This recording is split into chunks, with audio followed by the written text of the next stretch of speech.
আমি জানোৱেই যে একোৰে অৰ্থ নাই এই আঙুলিটোত যদি কটা ঘাঁহ অকণমান লাগে ঘাঁহ অকণলে চাই কেইজনে ভাত খাব পাৰিব কোনেওতো নোৱাৰে নহয়নে কিন্তু ছালখনহে সন্মানটো বচাই ৰাখিছে ছালখনৰ তলততো চব একে সোবাই আছে নহয় জানো কিন্তু আজিকালি আমি যত যিমান কাম কৰোঁ শুনিবলৈ এইটো বেয়া হ'ব নহয়নে ছ'চিয়েল মিডিয়াত প্ৰচাৰ হ'ব নহয় তেতিয়া বহু পণ্ডিত কেইজনমানে সেইটোও ক'ব যে এইবিলাক কথা কৈ কৈ মানুহবোৰক ঠগি আছেগৈ এই ঠগা কামেই কৰিছোঁ খোলাকৈ কৈছোঁ আমাৰ কামটো হৈছে ঠগাই মানুহক বিভ্ৰান্ত কৰাই কাৰণ আমি বিভ্ৰান্ত হ'লোৱেই আৰু বিভ্ৰান্ত হ'ব বিচৰা নাই আৰু ছালখনৰ নিমিত্তেই লাগি থকাটো সৰ্বস্ব নহয় মোক লাগিলে যিয়েই নকওক আপোনাক লাগিলে যিয়েই নকওক সন্মানটো ছালখনেহে বচাই ৰাখিছে নহয় জানো এই ছালখনৰ নিমিত্তে যত যিমান হ'ব লগা হৈছে নহয়নে অসুৰেও পিতৃ মাতৃক গালি পোৱা নাছিল ছালখনৰ কাৰণে আজিকালি গালি পাৰিবলৈ ধৰিলে নহয়নে হয়নে নহয় যত যিমান অসংস্কাৰ হৈছে এই অকণমান আগত সম্বৰ্ধনা পত্ৰখনত পঢ়িছিল নে লিখিছিল এটা বাক্য লিখিছিল মই পাহৰিছোঁ যে যান্ত্ৰিকতাৰ যুগত ধৰি লওক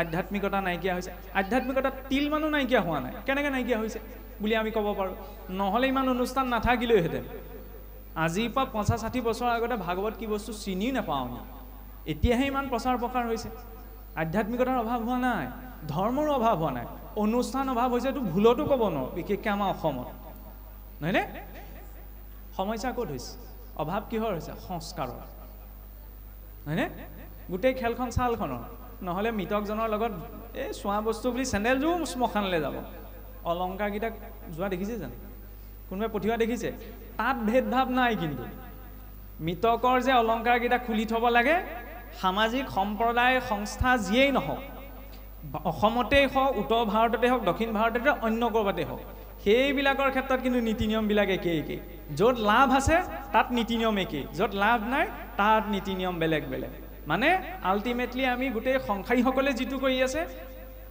ধৰ্মৰ নামতো আমাৰ কেতিয়াবা সেইখিনিকে কৰি থকা হৈ আছে গতিকে মানে অকণমান বহল দৃষ্টিভংগীৰে কিছু কথা চোৱাৰ সময় এই কোনো কাৰণ আজি মোৰ ওচৰত যদি মোৰ এই শৰীৰটোৰ পৰা ছালখন এৰুৱাই দিলে আপোনালোকে ইয়াত বহি থাকিব নে নাথাকে আপোনাৰ ছালখন এৰুৱাই দিলে মই আপোনাৰ ওচৰলৈ যাম নে নাযাম শুনিবলৈ বেয়া হৈছে স্বাভাৱিক কথা মনত ভাবিবও পাৰে ভাগৱত ক'বলৈ মাতিছিলে এইজনে ক'ৰ পৰা কি কথা গাইছে গোৱাৰ প্ৰয়োজনীয়তা কাৰণ অজামিলে গতি পালে গজেন্দ্ৰই মুক্তি পালে এইবিলাক সকলোৱে জানে আৰু বেলেগকৈ বুজোৱাৰ প্ৰয়োজনীয়তা নাই বাস্তৱতাটোক বেছি কটু হয় তিতাটো খাব লাগিব বেছিকৈ মিঠা খালে ডায়েবেটিছো হ'ব তিতা বেছিকৈ খালে ডায়েবেটিছ নহয় বেমাৰো নহয় স্বাস্থ্যৰ কাৰণে ভাল এইটো তিতা কাৰোবাক কিবা এটা কথা ক'বলৈ যাওঁতে যাতে ছালখন নাচাওঁ সংবিধানে নিয়মো বনালে ছালখনৰ আধাৰত বিধি বিচাৰ নহয় বুলি হ'লেওতো আমি ছালখনক চাওঁ নহয়নে প্ৰেম ভাল পোৱাৰ নামত আমি যিবিলাক কওঁ আৰু দোহাই দিয়ক এয়া প্ৰকৃত প্ৰেম প্ৰকৃত ভাল পোৱা আল্টিমেটলি আমাৰ ছালখনেই লক্ষ্য নহয়নে আৰু সেইবিলাকেই হৈ আছে কিয় হৈ আছে কাৰণ আমাৰ লক্ষ্য আমি কওঁ অন্তৰৰ শ্ৰদ্ধা অন্তৰৰ প্ৰেম অন্তৰৰ ভক্তি অন্তৰৰ স্নেহ এইবিলাক কৈ থকাটো আমাৰ এটা ভ্ৰমহে কাৰণ প্ৰকৃততে অন্তৰৰ কাৰো আমাৰ একোৱেই নাই যদি থাকিলেহেঁতেন তেতিয়াহ'লে আমি ইয়াত এটা ঘৰত এটা সমাজত এটা নহ'লোহেঁতেন কিন্তু সেইটো আমি হয় ইয়াত মোৰ এটা ৰূপ ঘৰত এটা ৰূপ ইয়াত বহি থাকোঁতে আপোনাৰ লগত এটা ব্যৱহাৰ অন্যত ক'ৰবাত লগ পাওঁতে মোৰ আপোনাৰ এটা ব্যৱহাৰ এই যে ব্যৱহাৰৰ পাৰ্থক্যবিলাক আহিছে একমাত্ৰ সংস্কাৰক ত্যাগ কৰাৰ বাবে সংস্কাৰ ক'ৰ পৰা আহে সংস্কাৰ মানে কিনো যেতিয়া পৰিষ্কাৰ কৰা বস্তুটোকে সংস্কাৰ বুলি কয় সংস্কাৰিত বুলি কোৱা যায় নহয়নে সেইবাবে আমাৰ গৰ্ভ সংস্কাৰৰ পৰা কাৰণ আমি সেইটো সংস্কৃতিৰ লোক যিটো সংস্কৃতিয়ে মৰাহঁতকো সংস্কাৰ কৰি পঠিয়ায় হয়নে নহয় নহ'লে এইটোতো আপোনাৰ ধৰি লওক কুকুৰ মেকুৰীয়ে খা বুলি পেলাই দিলেহেঁতেন পেলাই নিদিয়ে নহয় কিয় নিদিয়ে তাৰো অন্ত্যেষ্টিক্ৰিয়া জন্মৰ পৰা গৰ্ভ সংস্কাৰ অন্ত্যেষ্টিক্ৰিয়ালৈকে সংস্কাৰ আছে সংস্কাৰৰ জৰিয়তেহে ভক্তি আহে বিনা সংস্কাৰত ভক্তি উপজা সম্ভৱ নহয় তেতিয়াহ'লে ভাগৱতত আমি ক'ব পাৰোঁ যে বহুতচোন তথাকথিত আমি নিজ বুলি কৈ থোৱা পশু পক্ষী কুলত উৎপন্ন হোৱা বহুসকলেও ভক্তি আচৰণ কৰি গতি পাইছে নহয়নে একাদশতটো প্ৰমাণেই আছে জাম্বৱত জটায়ু সুগ্ৰীৱ হনুমান ইত্যাদি বুলি কয় যদি আমি আমাৰ দৃষ্টিৰে ক'ব নোৱাৰোঁ কিন্তু পদত উল্লেখিত আছে কিন্তু তেওঁলোকেও যে সন্মানিত হ'ল তেওঁলোক যে মহাভক্তৰ স্থান পালে কিহৰ বাবে বাৰু একমাত্ৰ সংস্কাৰৰ বাবে ৰাৱণে সংস্কাৰ কৰিছিলে কাৰণে ঋষিৰ বংশধৰ আছিল ক'ৰবাত শুনিছে নি ৰাৱণক ঋষি বংশধৰ বুলি কোৱা পুলহৰ নাতি আছিল ব্ৰহ্মাৰ পুত্ৰ মহিষী পুলহ নৱ প্ৰজাপতিৰ এজন প্ৰধান প্ৰজাপতি পুলহৰ পুত্ৰ বিশ্ববাৰ পুত্ৰ ৰাৱণ ক'তো ব্ৰাহ্মণ বুলি প্ৰশংসা কৰা হয় কিন্তু আল্টিমেটলি তেওঁ ব্ৰাহ্মণ আছিল কিয় প্ৰশংসা কৰা হয়? 4 বেদৰ জ্ঞান আছিল। হনুমন্তৰ সৈতে কথোপকথন হওঁতেতো হনুমন্তই কৈছিলে যে তুমি যাক ইষ্ট বুলি উপাসনা কৰিছা, ৰাৱণৰ ইষ্ট মহাদেৱ আছিল, সেই ইষ্টদেৱৰে অংশ হৈছে এই হনুমান। আৰু এই হনুমানে কাৰ দাসত্ব স্বীকাৰ কৰিছে? শ্ৰীৰামৰ। তোমাৰ ইষ্টৰ অংশ যিজনৰ দাসত্ব স্বীকাৰ কৰিছে, তুমি সেইজনৰ চৰণলৈ যোৱা, তেতিয়াহ'লে তোমাৰ এই অপৰাধ ক্ষমা কৰিব। কাৰণ তুমি যাক ভগৱান বুলি উপাসনা কৰিছা, তেওঁৰ অংশই যিজনৰ চৰণ সেৱা আচৰণ কৰি আছে, আল্টিমেটলি তেওঁ কাৰ চৰণ সেৱা কৰিছে? ৰামৰ চৰণ সেৱা। গতিকে তুমি তেওঁৰ আশ্ৰয় লৈ যোৱা। তেতিয়া ৰাৱণে এটা উত্তৰ দিছিল, যে ৰাৱণ জ্ঞানী আছিল, যে মই এই কথা জানো যে মোৰ ইষ্টদেৱ মহাদেৱৰ অংশই হনুমন্ত, আৰু সেই হনুমন্ত স্বয়ং ৰামৰ কিংকৰ, কিন্তু মই ৰামৰ ওচৰলৈ নাযাওঁ বুলি কোৱা কাৰণ এটা কৈছিল। সীতা শৰণ কৰি নিয়া অভিমানত নহয়, ৰামৰ ওচৰলৈ গ'লে মই জ্ঞানপূৰ্ণ হৈ যাম, মই জ্ঞানেৰে পৰিপূৰ্ণ হৈ যাম, ভগৱানৰ আশ্ৰয়লৈ গৈছোঁ, কিন্তু মোক জ্ঞান নালাগে। এতিয়া জ্ঞান বহুত গোটালোঁ, এতিয়া মোৰ বাবে জ্ঞানেই বন্ধন হৈ পৰিছে। যি নৱগ্ৰহে দেৱী দেৱতাসকলক লটি ঘটি লগাব, সেই নৱগ্ৰহৰ মূৰৰ ওপৰত ৰাৱণে ভৰি থৈছিল, ইমান শক্তি আছিল। কিন্তু সেই ৰাৱণেও কি কৈছিল? যে জ্ঞানো বন্ধনৰ কাৰণ হৈ পৰিছে। সেইবাবেই কৈছে কেৱল জ্ঞান অৰ্জন কৰাটো আমাৰ কথা নহয়, সেই জ্ঞানো কেতিয়াবা বন্ধনৰ কাৰণ হৈ পৰিব পাৰে। আৰু জ্ঞান যেতিয়া বন্ধনৰ কাৰণ হৈ পৰে, তেতিয়া সহজে সমৰ্পণটো নোপজে। ব্যাসদেৱে নাৰদদেৱক ক'ব পাৰিলেহেঁতেন যে আপুনি যে মোৰ ভুল ধৰিবলৈ আহিছে, মই 4 বেদ 14 শাস্ত্ৰ 18 পুৰাণ কৰিলোঁ, আপুনি কেইখন কৰিছে কওক? আপুনি যে মই গোটেই জীৱন কৰা সোপা ভুল ধৰিবলৈ আহিছে, ইয়াত একো নাই বুলি আপুনি কিমান লিখিছে কওক? মানুহ হোৱাহেঁতেন ক'লোহেঁতেন নাই কোৱা? ক'লোহেঁতেন নে বাৰু? এজন মানুহে গোটেই জীৱনটো লগাই ইমানখিনি কৰিব, এজনে আহি ক'ব যে সকলো অথলেই কৰিলা, মানি ল'ম নে? কেতিয়াও নলওঁ। বৈৰাগ্য মানে ধন টকা পইচা এই সকলো এৰি থৈ হিমালয়লৈ যোৱাটোৱেই বৈৰাগ্য নহয়। শুদ্ধটোক জনাৰ পাছত তৎমুহূৰ্ততে তাক ত্যাগ কৰিব পৰা, অশুদ্ধটোক ত্যাগ কৰিব পৰা ক্ষমতাটো হৈছে বৈৰাগ্য। একো চিন্তা নকৰাকৈ ব্যাসদেৱে সমস্ত অভিমান সেইখিনিতে ত্যাগ কৰিছে, নাৰদদেৱৰ আশ্ৰয় গ্ৰহণ কৰিছে। আমি হোৱাহেঁতেন ভাবিবলৈ সময় লগালোহেঁতেন, এই আজি অতদিনে ইমান সোপা কৰিলোঁ, এতিয়া সহজে এৰি দিওঁ জানো? নহয়। বৈৰাগ্য সেইটোহে যে আজি 5 বছৰে মই ভুল কথা এটাকে মনত লৈ আছোঁ, 5 বছৰৰ পাছত যে গম পালোঁ যে এইটোচোন মই ভুলেই আচৰণ কৰি আছোঁ, তৎমুহূৰ্ততে তাক ত্যাগ। কিন্তু আমি নকৰোঁ। কেলৈ নকৰোঁ?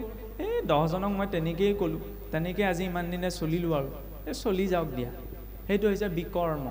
ধৰ্মটোক জনাৰ পাছতো যেতিয়া ব্যক্তিজনে ধৰ্মটো আচৰণ নকৰে, তেতিয়াহ'লে বিকৰ্ম পাতেগৈ পায়। মানে বেয়া কাম কৰিলেতো বেয়া ফল পাবই, শুদ্ধটোক জনাৰ পাছতো অশুদ্ধ কৰিলে তাতো সেই ফলটো ভুগিব লাগিব। ঈশ্বৰৰ ছফ্টৱেৰটো কিমান কমপ্লেক্স দেখিছে? সমাজতহে নাজানি ভুল কৰিলে ক্ষমা আছে, ঈশ্বৰৰ ক্ষেত্ৰত ক্ষমা নাই। কৰুণাময় বুলি আমি কৈছোঁ ঠিকেই, কালৰ মূৰ্তিটো তেওঁৱেই, ক্ষমা কাকো নকৰে ন। ক্ষমা কৰাহেঁতেন জয় বিজয়কো ক্ষমা কৰিলেহেঁতেন, অকণমান ধেমালিহে কৰিছিলে, হ'ব থোৱা আৰু ভুল বুজাবুজি হ'ল, আৰু 3টা জনমৰ বাবে সহায় দিলে। যদুবীৰসকলকো ক্ষমা কৰিব পাৰিলেহেঁতেন, নাই কৰা নহয়। কি দেখুৱাইছে? আল্টিমেটলি কৰ্মফল। ভগৱানৰ পিছ এৰিলেও কৰ্মই কেতিয়াও কাৰো পিছ নেৰে, আৰু সেই কৰ্ম কায় মনোবাক্যে 3টা স্তৰত আচৰিত। কৰ্মফলৰ পৰাতো স্বয়ং পিতামহ ভীষ্মও হাত সৰা নাই, নহয়নে? সেইবাবেইতো সৰসজ্জা, যদিও 12জন বৈষ্ণৱৰ ভিতৰত এজন প্ৰধান বৈষ্ণৱ, ইমান শ্ৰেষ্ঠ ভক্ত, সৰসজ্জাৰ জৰিয়তে কি দেখুৱালেন? যে কৰ্মফল। পূৰ্বতে সেই সাপটো কাঁইটীয়া গছলৈ দলিয়াই দিয়াৰ বাবেইতো তেওঁ সেই সৰসজ্জাত পৰিব লগা হৈছে, নহয়নে? সেয়া হৈছে ভীষ্মৰ মুখ্য উৎসৱ। নহ'লে মৃত্যুটোক মুখ্য উৎসৱ বুলি ক'লে খেদা মাৰি নাহিব। কোনোবা এজন মৰিছে, আমি যদি উৎসৱ বুলি ক'বলৈ যাওঁ, খেদিবনে নেখেদে? কিন্তু ভাগৱততচোন বিপৰীতকৈ দেখুৱাইছে, ভীষ্ম মৰিছেহে, তাক মুখ্য উৎসৱ বুলি কিয় কৰিছে? কাৰণ ভাগৱতৰ যাত্ৰাটো মৃত্যুমুখী যাত্ৰা, অন্য প্ৰাপ্তি যাত্ৰা নহয়। পৰীক্ষিতৰ মৃত্যুক লাভ কৰিবলৈহে গৈছে, হয়নে নহয়? আপুনি মই মৃত্যুক লাভ কৰিবলৈকে গৈ আছোঁ। মৃত্যু সেইদিনা নাহে যিদিনা পাল্চ বন্ধ হৈ যাব, সেইদিনা শৰীৰটো নিষ্ক্ৰিয়হে হয়। মৃত্যু আহে যিদিনা জীৱ মাতৃগৰ্ভত প্ৰৱেশ কৰে, সেইদিনাৰ পৰা মৃত্যু। এতিয়াও আপুনি মই মৰি মৰি গৈ আছোঁ, জীৱনৰ প্ৰতিটো ছেকেণ্ড কমি কমি গৈ আছে। এইটো নিত্য প্ৰলয়। গতিকে যেতিয়া আমি ধনী হৈছোঁ, দুখীয়া হৈছোঁ, ভাল হৈছোঁ, বেয়া হৈছোঁ, শুদ্ধ হৈছোঁ, অশুদ্ধ হৈছোঁ, এইবিলাক চব নিজৰ কৰ্ম সংস্কাৰ। কিন্তু সকলোৰে জীৱনৰে মৃত্যু অহাটোতো নিশ্চিত। ৰিচাৰ্জটো শেষ হ'লে 2 দিনৰ আগত মোবাইলটোৰ পৰা নটিফিকেশ্যন আহে, 2 দিনৰ পিছত শেষ হ'ব। জমৰ ফালৰ পৰা একো নটিফিকেশ্যন নাহে নহয়, এতিয়া কথা কৈ থাকোঁতেই শেষ হ'ব পাৰে, নহয়নে?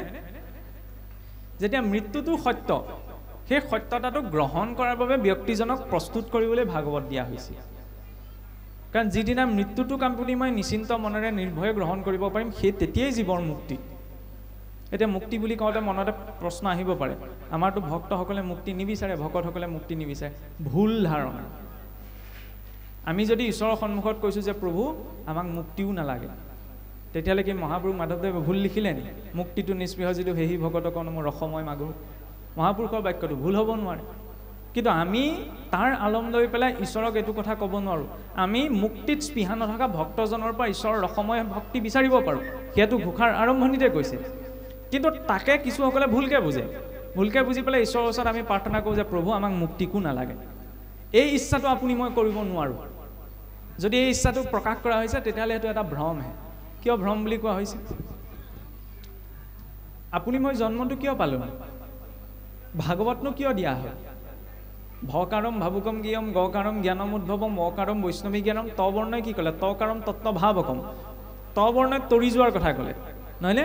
তৰণ মানে মুক্তি, মুক্তি পাবলৈহে কৈছে।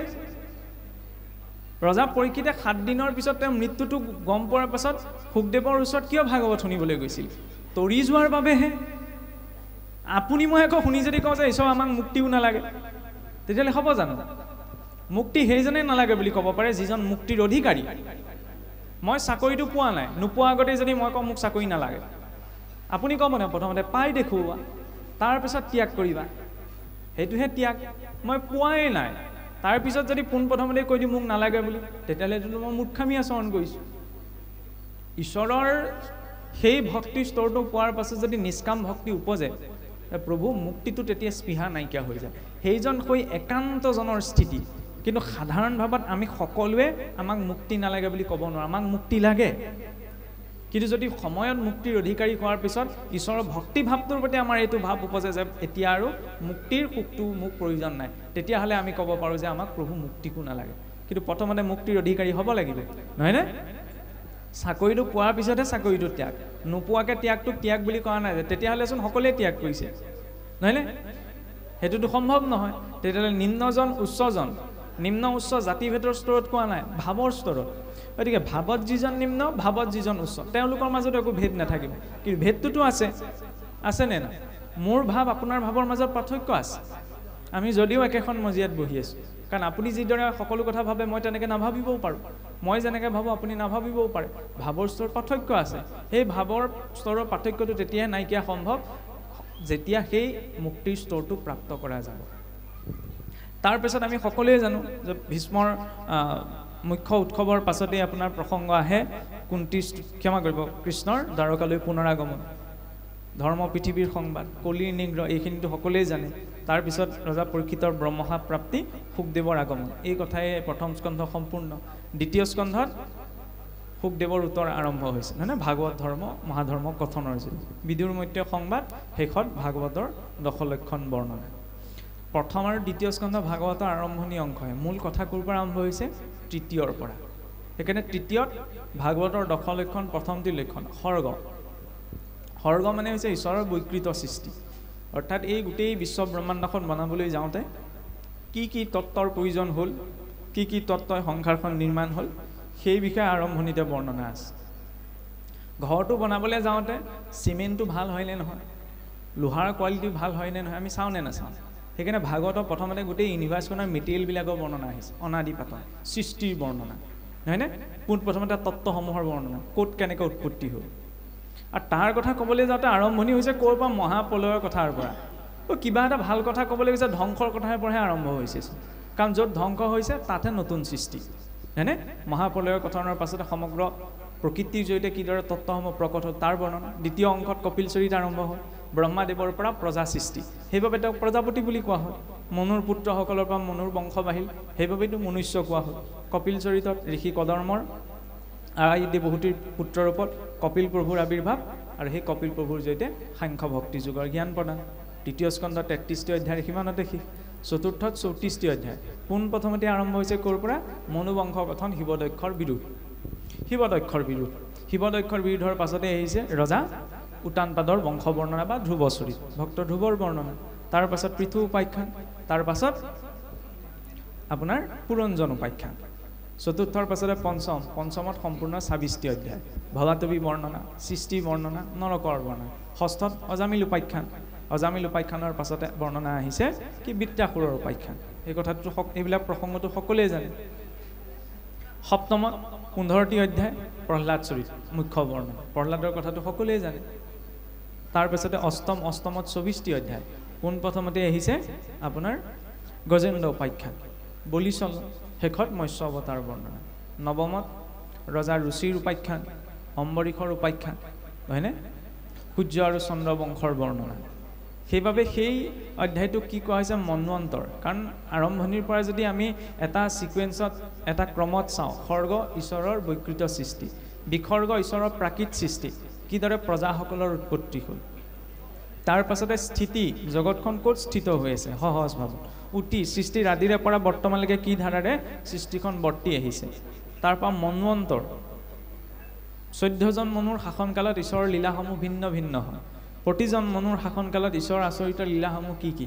কিছুসকলে কয় ন, যেনেকৈ গা গজেন্দ্ৰৰ উপাখ্যান বোলে সহস্ৰ বছৰ গা গজেন্দ্ৰৰ মাজত যুঁজ চলিছিল। কিছুসকলে কয় 1000 বছৰনো হাতীটোৱে ঘঁৰিয়ালটোৱে যুঁজ লগা সম্ভৱ হয়নে? এইটো চাবলৈ গ'লে নহয়। কিন্তু গা গজেন্দ্ৰৰ উপাখ্যান এইটো মন্বন্তৰ ঘটনা, চাক্ষুক মন্বন্তৰ ঘটনা। আৰু আপুনি মই আছোঁ এতিয়া বৈৱস্বত মন্বন্তৰত, হয়নে? মনু সাপেক্ষে ঈশ্বৰৰ লীলাসমূহ ভিন্ন ভিন্ন হয়, সময়ৰ ক্ৰমটো বেলেগ হয়। কলিযুগত যিটো সময়ৰ গণনা সেইটো সত্য যুগৰ লগত নিমিলে, ত্ৰেতাৰ লগত নিমিলে, দ্বাপৰৰ লগতো নিমিলে। সময়ৰ আপেক্ষিক ধাৰণা এইটো আমাৰ শাস্ত্ৰসমূহত পূৰ্বৰে পৰা আছে। বিজ্ঞানে 19ৰ দশকতহে এইটো কথা প্ৰমাণিত কৰিছে।